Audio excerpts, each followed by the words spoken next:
It has been a little while since we've tackled some Bannerlord. What's going on, everybody? My name is Sir Medieval and welcome to some more news regarding this game. Over the past few weeks, the blogs have been coming in less frequently, which probably is due to them heavily working on the release of Bannerlord and patching up the multiplayer experience itself. But nonetheless, we'll be kicking it off today with talking about the Kingdom Decisions blog post that came out last week. And without further ado, let's go ahead and get started.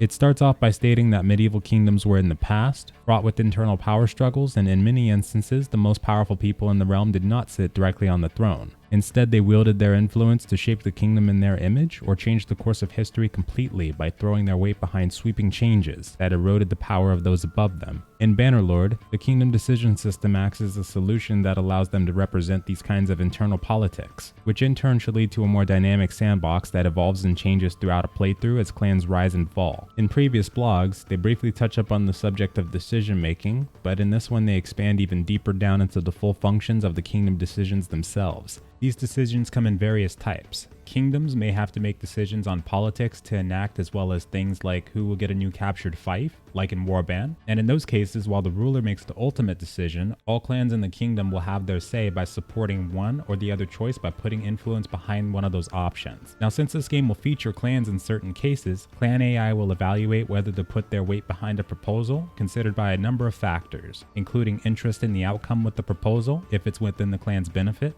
the available influence, which is guided by if a clan will or will not use the influence to affect the decision, the chance or cost that it takes to succeed. Clans will be less likely to waste influence to support a lost cause, for instance. They will also consider the time since the previous vote and the relationship with the sponsors. If the clan is on good term with the sponsor, they may be more likely to support it. Now, before a clan leader can make a proposal, there is a check to see how much time has passed since the previous vote. This is usually done to ensure that the system doesn't become too overwhelming or disruptive for the player, or create too much instability within a faction. But if a sufficient amount of time has passed, a decision type gets selected randomly alongside weighted probabilities, and these also come in different types: kingdom laws or policies, war and peace decisions, annexation, and clan expulsion. The system then begins to check if the clan has enough influence to propose and vote on the decision type, with varying costs per type of decision. And then once a decision has been selected, it is evaluated by the clan in question. This evaluation stage is particularly unique, as the clan leaders determine their interest individually for each type of decision. But if there's no interest in a decision, the evaluation will end without any further steps, and vice versa, with the interest being a value to the clan leader, which gets reviewed together with the chance that the proposal will succeed. And if a proposal is made, you then have the sponsors. The respected clan leader becomes the sponsor of this kingdom decision, and during this process, depending on the type of decision, an opposition sponsor will then get decided. Every decision will have at least one sponsor and one opposition sponsor, and some choices, such as the distribution of fiefs, may have more, which sounds awesome, by the way. I can't wait for that. Now, supporters, which are other clan leaders, then vote in favor of their chosen sponsor, and then once a vote gets casted, a supporter then gains relationship with the sponsor that they vote in favor of, while losing relation with the other. Of course, though, when all is said and done, you will still have the ruler's vote that makes the ultimate decision. However, in order to overrule a decision, the ruler needs to spend influence that is equivalent to the difference between the majority and minority vote. But doing this also runs the risk of experiencing hatred from their vassals. So the more people that support a specific decision, the more expensive it will be to change it. But in the end, TaleWorlds feels that this Bannerlord system does go a long way in helping to represent the dynamics and power struggles that were at the forefront of feudal kingdoms among the rank of nobility. This is one that I'm really interested to get a deeper look at when it comes around for the campaign mode. And until then, I'll keep bashing away some of the Bannerlord multiplayer in the beta. Speaking of the beta itself, if you haven't checked it already, they also recently updated their website to showcase Bannerlord's upcoming release. There is a sign up button on there if you're interested in joining the beta, so be sure to check it out if you can. I think they're going to be winding up for another invite wave as soon as they're ready to release the sieges for multiplayer, which I really hope is still coming. But for now, I hope you folks have a good night or day. Thanks so much for joining, and I'll see you next time. Later.